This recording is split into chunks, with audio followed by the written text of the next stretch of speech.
فلسطین انبیاء علیہ السلام کا مسکن اور سرزمین رہی ہے۔ حضرت ابراہیم علیہ السلام نے فلسطین کی طرف ہجرت فرمائی۔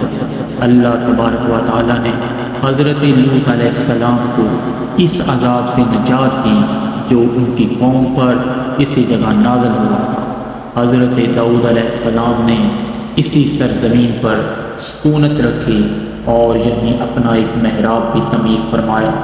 حضرت سلیمان علیہ السلام اس ملک میں بیٹھ کر ساری دنیا پر حکومت فرمایا کرتے تھے۔ چونٹیوں کا وہ مشہور قصہ جس میں ایک چونٹی نے اپنی باقی ساتھیوں سے کہا تھا، اے چونٹیوں اپنے بلوں میں گھس جاؤ، یہی اس ملک میں واقع اسقلان شہر کی ایک وادی میں پیش آیا تھا جس کا نام بعد میں وادی نمل یعنی چونٹیوں کی وادی رکھ دیا گیا تھا۔ اسی طرح حضرت زکریا علیہ السلام کا محراب بھی اسی شہر میں ہے۔ حضرت موسیٰ علیہ السلام نے اس ملک کے بارے میں اپنے ساتھیوں سے کہا تھا اس مقدس شہر میں داخل ہو جاؤ۔ انہوں نے اس شہر کو مقدس اور اس شہر کے شرک سے پاک ہونے اور انبیاء علیہ السلام کا مسکن ہونے کی وجہ سے کہا تھا۔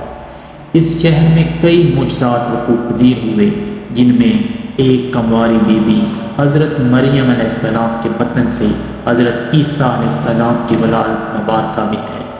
حضرت عیسیٰ علیہ السلام کو جب ان کی قوم نے قتل کرنا چاہا تو اللہ تعالیٰ نے انہیں اپنی رحمت سے اسی شہر سے آسمان پر اٹھا لیا تھا۔ ولادت کے بعد جب عورت اپنی جسمانی کمزوری کی انتہا پر ہوتی ہے، ایسی حالت میں بی بی مریم کا کھجور کے تنے کو ہلا دینا بھی ایک معجزہ اسی شہر میں ہوا۔ اسی شہر کے ہی مقام باب اللد پر حضرت عیسیٰ علیہ السلام مسیح دجال کو قتل کریں گے۔ اسی شہر سے ہی یاجوج و ماجوج کا زمین میں قتال اور فساد کا کام شروع ہوگا۔ اس شہر میں وقوع پذیر ہونے والے قصوں میں سے ایک قصہ طالوت اور جالوت کا بھی ہے۔ فلسطین کو نماز کی فرضیت کے بعد مسلمانوں کا قبلہ اول ہونے کا اعزاز بھی حاصل ہے۔ ہجرت کے بعد حضرت جبرائیل علیہ السلام دوران نماز ہی حکم ربی سے حضور صلی اللہ علیہ وآلہ وسلم کو مسجد اقصی فلسطین سے بیت اللہ خانہ کعبہ کی طرف رخ کر آ گئے تھے۔ جس مسجد میں یہ واقعہ پیش آیا وہ مسجد آج بھی مسجد قبلتین کہلاتی ہے۔ حضور صلی اللہ علیہ وآلہ وسلم معراج کی رات آسمان پر لے جانے سے پہلے مکہ مکرمہ سے یہاں بیت المقدس فلسطین لائے گئے۔ سرکار دو عالم صلی اللہ علیہ وآلہ وسلم کی ابتدا میں انبیاء علیہ السلام نے یہاں نماز ادا فرمائی۔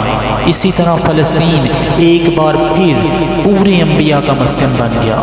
اس مقدس شہر کے حصول اور اسے رومیوں کے جبر و استبداد سے بچانے کے لیے 5000 سے زیادہ صحابہ کرام رضوان اللہ علیہم اجمعین نے جام شہادت نوش کیا اور شہادت کا باب آج تک بند نہیں ہوا۔ یہ شہر اسی طرح شہیدوں کا شہر بھی ہے۔